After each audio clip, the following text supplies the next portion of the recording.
Berpikirnya orang yang punya ilmu walaupun sejenak itu lebih bagus daripada orang yang beribadah 1000 tahun sekalipun dia orang yang ahli ibadah. Berpikirnya orang punya ilmu walaupun sejenak, sesaat, sedetik, semenit itu lebih bagus daripada orang yang beribadah sekalipun dia ahli ibadah tetapi dia bodoh dengan ilmu. Itu lebih bagus. Kemudian yang ketiga, wa man jalasa ma'al sultan zadahullahu al-kibri wa fasah wa qasawatul qalbi wa qasawatul qalbi. Dan siapa orang yang banyak duduk bersama dengan pemimpin, pejabat, maka bersiap-siaplah Allah tanamkan di dalam hati mereka, kata Imam Ghazali, kesombongan dan kerasnya hati. Ya, tahu nggak kisah celana itu supaya dikeatasin di atas mata kaki bagi laki-laki. Sejarahnya itu orang Arab itu kebiasaannya mengulurkan pakaian bawahnya, ya, sampai menutupi kaki. Bukan telapak, di atas telapak itu apa? Mata kaki. Ya, di bawah mata kaki lah, bahasanya susah bener lah. Di bawah mata kaki lah, mengulurkan itu.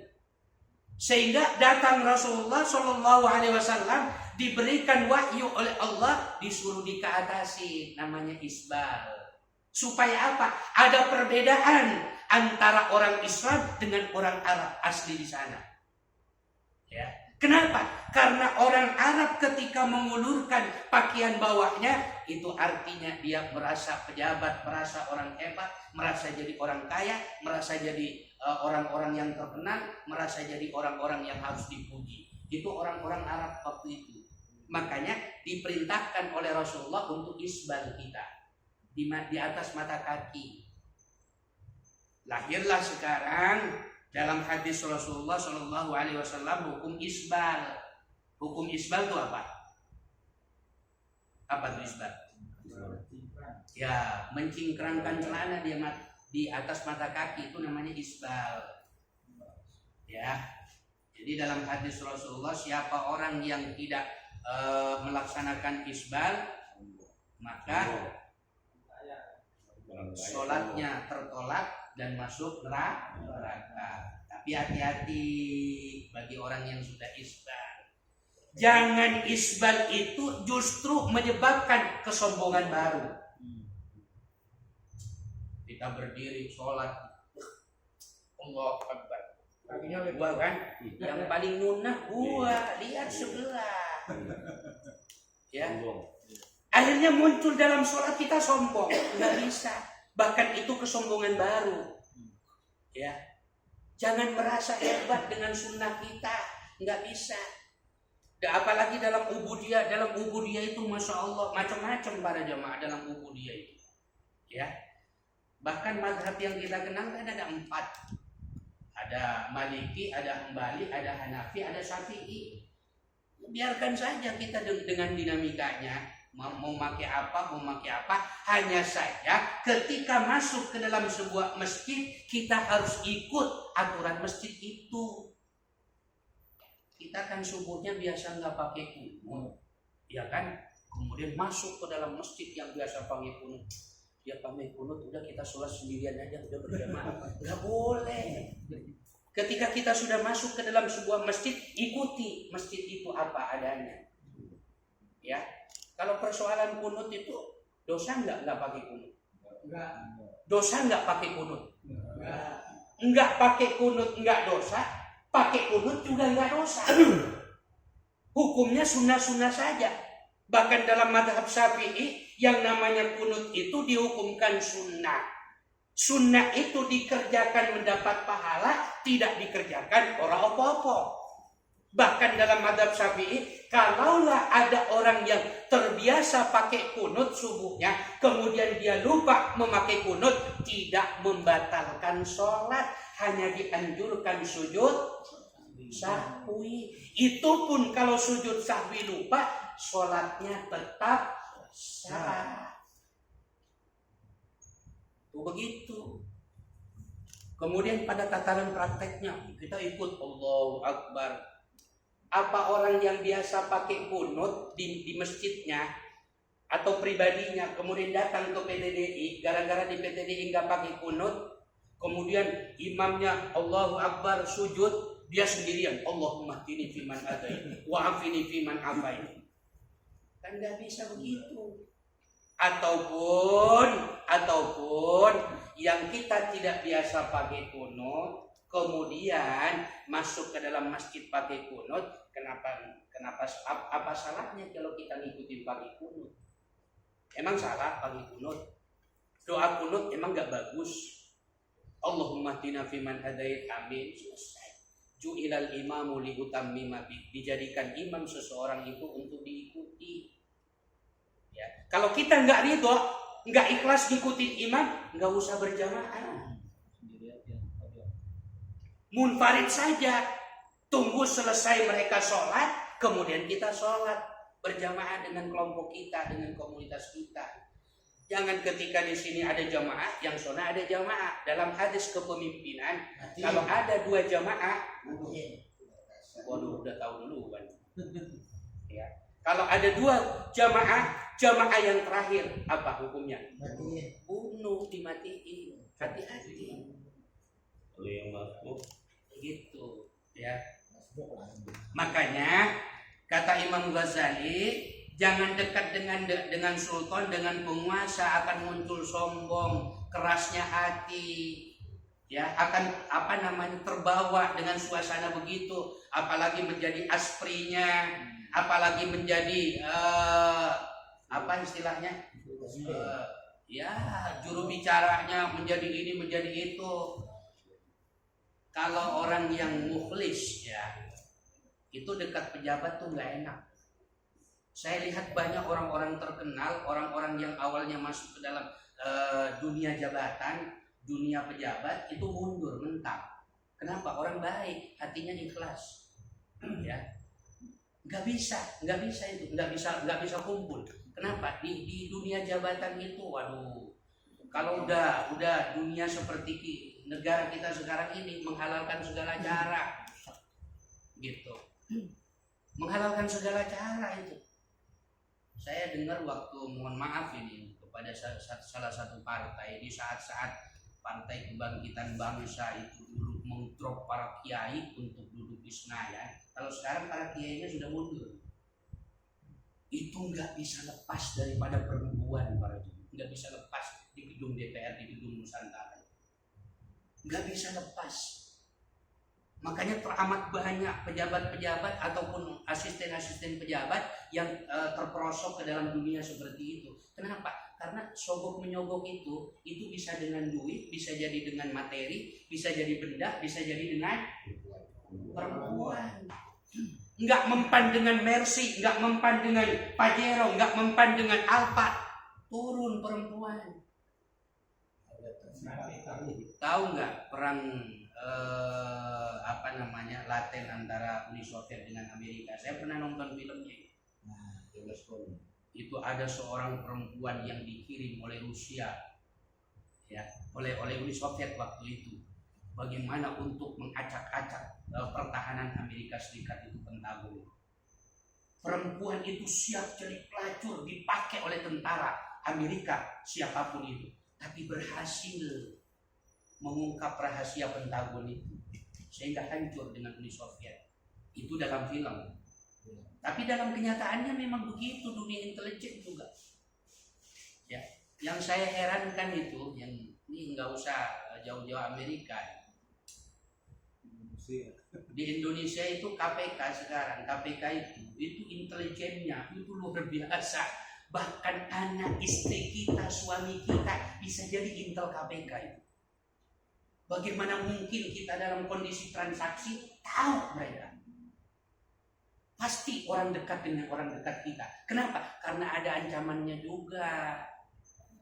Ya, kalau walaupun kita lagi kasak kusuk negara itu, di Cina itu, kalau seorang laki-laki korupsi, itu anak istrinya juga ikut dibunuh, dipancu. Kenapa? Karena mereka ikut menikmati. ditembak mati juga itu di Cina itu. Nah di kita ini mestinya juga begitu, anak istri. Lah sekarang siapa yang menikmati hasil korupsi? Anak istri. Makanya anak istri juga menikmati, nggak bisa dihilangkan itu. Makanya nih mahasiswi nih, perempuan itu harus jadi penyaring. Di mahasiswi bukan? Iya. Usianya berapa? Di bawah 30. Oh iya. Jadi kalau sudah saya nanya usia kok kayaknya curiga amat gitu. 18, 19 gitu.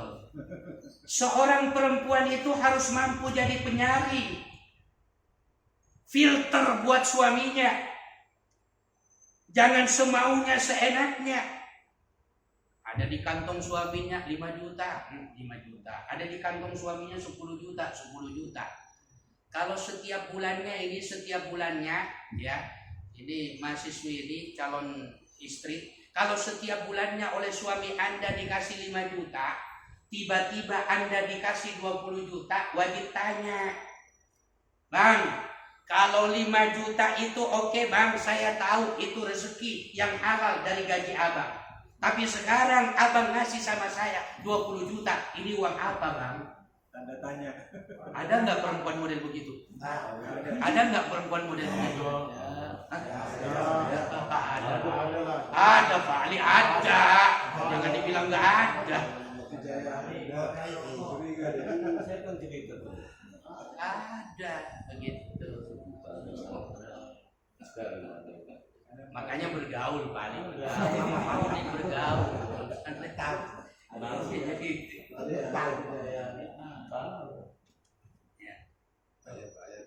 Kemudian yang keempat, wa man jalasa ma'an nisa zadahullahu al-jubla wasyahawat. Siapa orang yang gemar duduk beriung dengan wanita, zadahullahu al-jubla, bersiap-siaplah Allah tanamkan sikap bodoh dan nafsu. Ya, jangan jauhi wanita.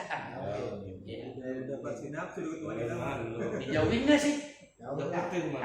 Dijauhin apa deketin? Deketin. Nggak kompak, ini mah nggak kompak. Itu ada yang bilang dijauhin, ada yang bilang dideketin. Gitu. Ya. Wa man jalasa ma'an nisa zadallahu al-jubla wasyahawat. Kenapa? Karena memang penciptaan wanita itu untuk seperti itu, menyenangkan, menimbulkan syahwat, ya. Maksudnya jangan ujuk-ujuk, ya, di tengah-tengah kerumunan perempuan yang bukan mahramnya. Kalau wanita mahramnya nggak apa-apa, lebih dekat lebih bagus. Kalau wanita yang mahramnya jauh justru dosa. Ntar dianggap ini sama istri dosa. Kata Ustadz itu malam Sabtu itu jangan dekat-dekat dengan perempuan. Pulang ke rumah, istri tidur sana, kita tidur sini gitu. Kok bisa begitu? Tadi malam saya dengar ceramah itu nggak boleh dekat dengan perempuan itu. Ya, kalau perempuan model begitu dosa kita jauh. Apalagi pengantin baru, dosa kita. Itu sesuatu yang sudah halal dan wajib hukumnya. Wajib hukumnya. Bukan lagi sunnah, bukan lagi mubah, nggak bisa. Wajib hukumnya. Ya, tuh. Ya. Maka ada 5 hal para jemaah. Ada 5 hal yang tidak akan puas terhadap 5 hal. Ya. Salah satunya laki dan perempuan, dia tidak akan pernah puas. Ya, laki terhadap perempuan, perempuan terhadap laki-laki, dia tidak akan pernah puas. Sepanjang kehidupan ini ada, laki pasti senang perempuan, perempuan pasti senang sama laki-laki. Kalau ada yang laki-laki senang yang laki-laki, perempuan senang sama perempuan, itu berarti jahanam. Nggak normal itu. Normal. Jadi kalau ada perempuan lewat cantik, bahenol, denok, ya kalau kita nggak ser-seran, itu berarti nggak normal kita. Begitu. Yang dimaksud dosa itu punya keinginan untuk berbuat zina. Contoh kasus ya. Setiap Miss World, Miss Universe gitu, Miss Dunia itu pemilihan kontes wanita tercantik sedunia itu kita mengagumi melihat cantik benar ya, ya cantik benar ya, gitu. Nah ketika kita mengagumi terus sampai di situ aja nggak apa-apa. Tapi kalau sudah muncul hasrat untuk bersama berzina, kemudian bersama-sama dengan mereka melakukan perbuatan dosa, nah itu di situ dosa kita. Makanya dalam bahasa Islam, ketika melihat lawan jenis, pandanganmu yang pertama adalah rezekimu, kemudian yang kedua adalah laknatmu. Cuman anak muda ketika saya jelasin dia punya akal. Kalau begitu gampang aja Pak Ustadz. Ya ketika saya melihat pertama nggak berkedip begitu, karena pandangan pertama rezeki, wah itu akal-akalan juga gitu. Ya. Nah, oleh karena itu para jemaah, Rasulullah Shallallahu Alaihi Wasallam mengingatkan kepada kita ketika menjelang meninggal dunia, ittaqun nisa, ittaqun nisa, ittaqun nisa. Hati-hati, jaga pelihara perempuan, hati-hati dengan perempuan, hati-hati dengan perempuan. Karena perempuan itu bisa membawa laki-laki ke dalam surga, tapi juga bisa menjerumuskan laki-laki ke dalam neraka. Hati-hati. Jauhin perempuan. Teman-teman. Jauhin perempuan. Kemudian yang kelima, wa man jalasa ma'anil fasaq zadahu Allahul jarati 'ala dzunub wal ma'asi wal iqdami 'alaiha wat taswifi fit taubah. Siapa orang yang gemar duduk dengan orang-orang fasik? Siapa tuh orang fasik? Tidak tahu. Kayaknya banyak, Ustaz Abah juga banyak ngejelasin, Angku juga ngejelasin. Apa tuh orang fasik? Orang fasik itu orang Islam tapi nggak mau mengamalkan ajaran Islam. Suruh sholat nggak mau, suruh puasa nggak mau, ya, suruh berhukum dengan agama Islam nggak mau. Itu fasik. Tapi dia Islam, ya. Tapi dia Islam.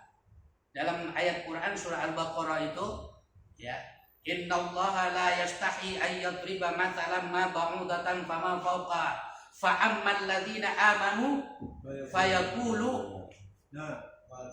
fayaquluna madza aradallahu bihadza mathalan yudillu bihi katsiran wa yahdi bihi katsiran wa ma yudillu bihi illal fasiqin. Siapa orang fasik? Alladzina yanquduna ahdallahi min ba'di mitsaqi. Orang yang memutus urusan-urusan Allah, ya. Dia Islam tapi suruh sholat nggak mau. Itu orang fasik namanya, ya. Dia mengaku Islam, sholat iya, puasa iya, suruh bersyariat dengan syariat Allah juga nggak mau. Padahal kata Ibnu Katsir dalam menafsirkan surah Al-Baqarah, surat Al-Maidah ayat 3, al-yauma akmaltu lakum dinakum wa atmamtu alaikum ni'mati wa raditu lakumul islam madina. Ada 3 hal yang menjadi konsekuensi akidah. Apa? Yang pertama, la ilaha illallah, tiada ilah, tiada Tuhan, tiada sesuatu yang zat yang berpengaruh kecuali Allah Subhanahu wa taala. Yang kedua, la uswah illa Rasulillah sallallahu alaihi wasallam. Tidak ada contoh teladan kecuali adalah Rasulullah sallallahu alaihi wasallam. Yang ketiga, la syariah illa syariatil Islam. Tidak ada syariah, tidak ada aturan, tidak ada undang-undang kecuali aturan Islam. Makanya dalam surat Al-Maidah ayat 54, 55, 57, ya, coba lihat Al-Maidah yang 444, 45, 47. Wa man lam yahkum bima anzalallah. Coba dilihat. Kenapa udah ngantuk? Saya aja yang mau pulang aja. Coba baca aja satu orang. Pak Rasiman yang sudah duluan.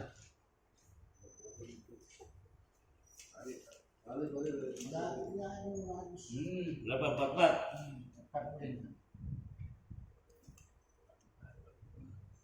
44, 45, 47. Sungguh kami yang menurunkan kitab Taurat di dalamnya petunjuk dan cahaya, yang dengan kitab itu para nabi yang berserah diri kepada Allah memberi putusan atas perkara orang Yahudi.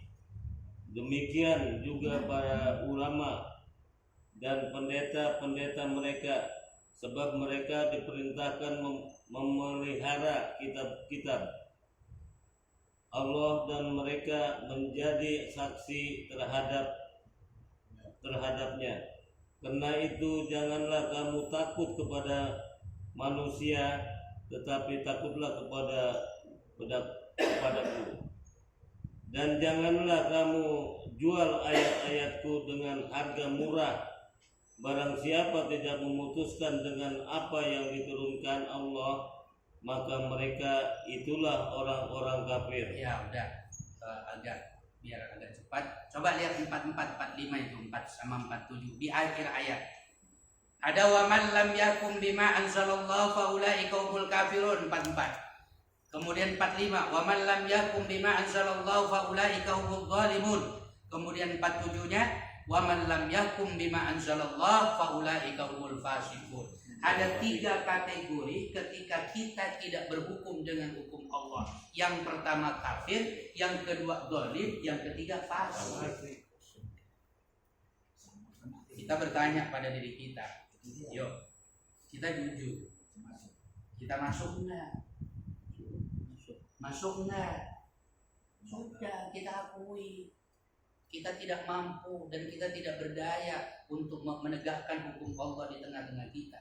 Jangankan dengan apa namanya, dengan orang lain, apalagi dengan berhadapan dengan tentara, berhadapan dengan polisi, berhadapan dengan aparat. Dalam keluarga kita saja kita nggak mampu menegakkan. Ya. Oh iya, harus. Ya harus. Nggak bisa. Ini sudah pelaksanaan. Wa man lam yakum bima anzalallah. Minimal ringan. Dari kafir, dari zalim dan juga dari fasik, orang yang masih punya cita-cita. Makanya dalam hadis itu wa man lam yuhaddits, dan siapa orang yang tidak ngobrol-ngobrol bercita-cita untuk tegaknya syariat Allah, maka ketika matinya mati jahiliyah dan dia masuk ke dalam syubhatul iman, terlepas daripada iman.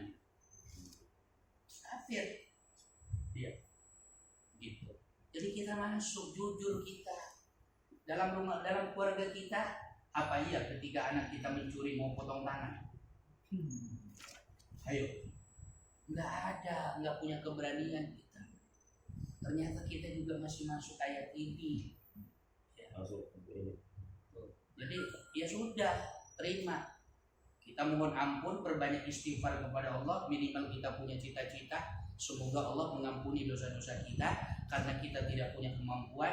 Bahkan ada orang di tengah-tengah kita yang tidak punya cita-cita, harapan untuk menegakkan syariat Allah di muka bumi ini, termasuk di Indonesia ini. Maka orang yang seperti mereka berbanyaklah istighfar kepada Allah Subhanahu wa ta'ala. Sekalipun mereka sholat, sekalipun mereka puasa, sekalipun mereka sholat tahajud, tapi kalau nggak punya cita-cita untuk menegakkan syariat Allah, maka mereka matinya mati jahiliyah dan mereka melepas daripada iman. Bahkan dicap orang munafik. Begitu ya. Jadi hati-hati. Nah, 5 hal ini aja. Ada 8 ya. Insyaallah mudah-mudahan 3 hal berikutnya itu bisa pertemuan berikutnya. Walaupun bisa jadi nanti pertemuannya 2 tahun, 5 tahun. Ya. Oke, itu saja barangkali yang dapat saya sampaikan. Mudah-mudahan bermanfaat. Kurang lebihnya mohon maaf. Wabillahi taufiq wal hidayah. Wassalamualaikum warahmatullahi wabarakatuh.